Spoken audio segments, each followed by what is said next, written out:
President-elect Biden has just weighed in on President Trump's looming second impeachment and how it could impact his agenda. Our senior Washington correspondent, Jeff Zeleny, is in Wilmington, Delaware, covering the transition for us. Jeff, is the Biden team concerned that an impeachment trial in the Senate would interfere with his ability to get things done in the immediate period after he takes office?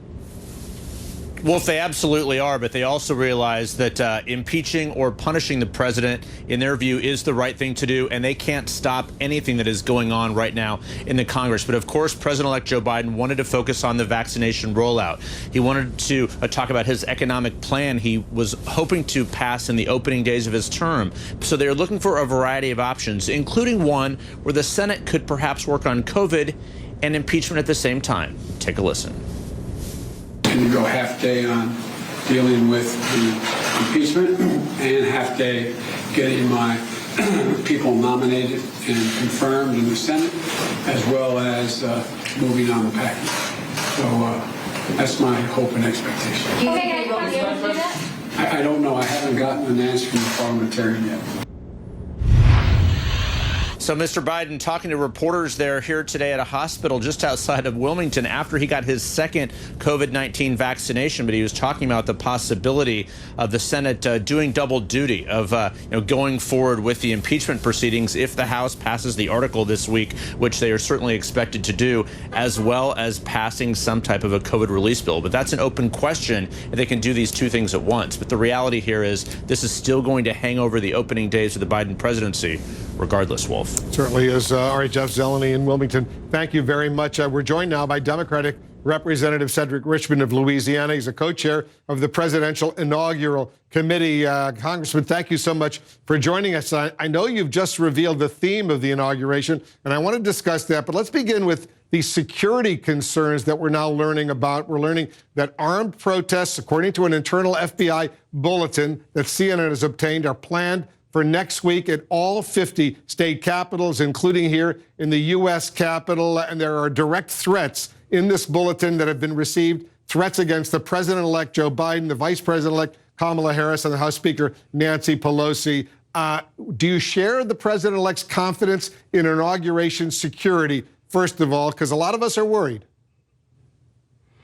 I do. Secret Service has been working on this for over a year. There are a bunch of partners now, the National Guard, Homeland Security, Mayor Bowser in D.C., along with others, will all join forces together to make sure that this event is safe, not only for the president and vice president-elect and the dignitaries, but for everyone associated with it. So, yeah, I share confidence that we can hold a safe inauguration. I hope so. The inaugural committee, the Presidential Inaugural Committee, also just revealed the theme of President-elect Biden's inauguration is America United. America United. Why do you decide on that particular theme right at this very sensitive moment? Well, remember, it's why Joe Biden ran for president. It was Charlottesville. It was him watching them come out of the woods with torches and yelling all kind of anti-Semitic, violent, racist chants. And so he got in the race because he wanted to unite the country, restore the soul of America, build back better, and bring forth a bigger and better middle class and help everyone. And so America United symbolizes that, everything from just unity of spirit and cause, but unity in terms of economic empowerment and reducing disparities and the wealth gap and all of those things. So I think it's a very fitting theme for what Joe Biden and Kamala Harris stand for. Yeah, we all remember those neo-Nazis at Charlottesville when they were marching and chanting, "Jews will not replace us." And now here, over the past few days, we've seen some of these neo-Nazis show up on Capitol Hill wearing sweatshirts with Camp Auschwitz on it, discussing with hard to believe this is going on in our country right now. The president-elect is calling for unity and making that a central part of his, he certainly made that, as you correctly point out, a central part of his campaign. But given what's going on, Congressman, the incredible division we're witnessing right now, how realistic is that unity, at least in the short term? Well, look, it's going to be hard. And I, as a person that was in the Capitol that day, who's still upset and angry about the actions, However, I think that if you're looking for one person who could unite the country, that's Joe Biden, especially with Senator Harris as his running mate. I think that they could lead by example, but it's going to be hard. We're going to have to heal this nation, and I think that he can do it, but they will do it by leading by example, and I think that that is the key. But to the extent that there are people who don't want to come along, we will unify those who want to be unified, and we're going to move this country forward. We will not stay in paralysis based on a small number of people who can't get hate out of their system and just can't move past it.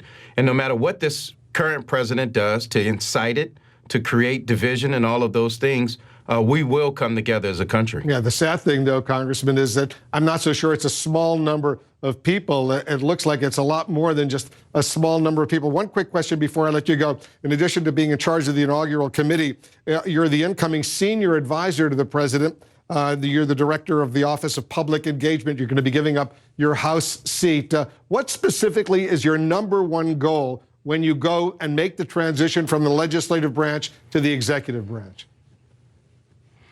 One is to engage with the public. It's to engage with our constituencies, be transparent, seek their input, and make sure that they understand that they are a part of this government. We want to make sure that we listen to everyone and everyone has a meaningful way to participate. Another thing is to accomplish the president's goal, and that is to get this health pandemic under control, to deal with the crisis of the economic disaster that we're in right now, break down systematic racism, and deal with climate change. And so we have we have an unlimited list of tasks ahead, but those are the four that we highlight.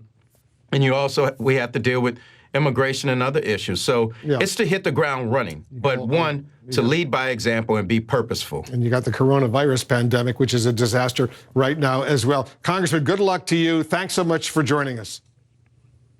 Thank you for having me, Will. And stay safe out there. These are really, really delicate moments in our countries. I'm not afraid of taking the oath outside, and we've been getting briefed, but I think it's critically important that there be a real serious focus on holding those folks who engage in sedition and threaten people's lives, deface public property, cause great damage, that they be held accountable.